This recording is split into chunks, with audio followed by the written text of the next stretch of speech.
unilateral dan ratifikasi kerjasama perdagangan internasional atau regional dan global yang harus dilakukan Indonesia. World Trade Organization atau WTO, organisasi perdagangan dunia, merupakan satu-satunya badan internasional yang secara khusus mengatur masalah perdagangan antar negara.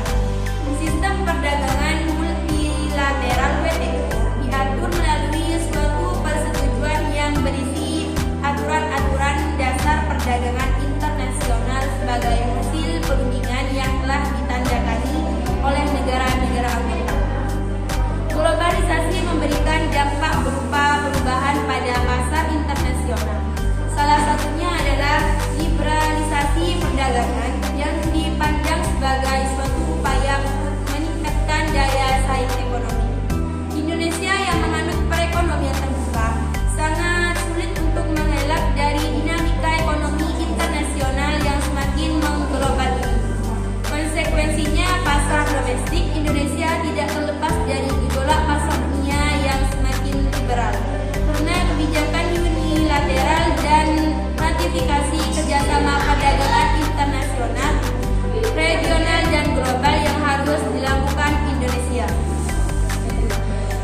Presiden dalam sambutannya ketika membuka konferensi tingkat menteri atau KTM negara-negara anggota Organisasi Perdagangan Dunia atau WTO ke-9 di Nusa Dua Convention Council, Presiden Susilo Bambang Yudhoyono atau yang sering kita kenal dengan SBY menyatakan KTM ke-9 WTO di Bali merupakan kesempatan emas untuk membuat langkah besar menuju kesimpulan putaran Doha.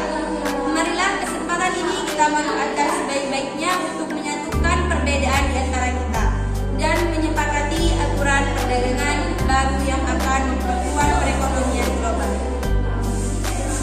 Peran Indonesia sebagai tujuan rumah konferensi tingkat menteri atau KTM ke-9 WTO di Nusa Dua Bali sangatlah penting. Indonesia menjalankan tugas mulia untuk mengembatani kepentingan negara maju dan berkembang. Tidak mudah menangani berbagai kepentingan dari 159 negara anggota WTO tersebut. Sejauh ini, kepemimpinan Indonesia sangat mampu menghasilkan berbagai kesempatan. Ini pantasnya disyukuri dan penghargaan perlu diberikan kepada mereka yang telah berjerih payah mensukseskan acara ini. Selanjutnya adalah kerugian Indonesia saat bergabung dengan WTO.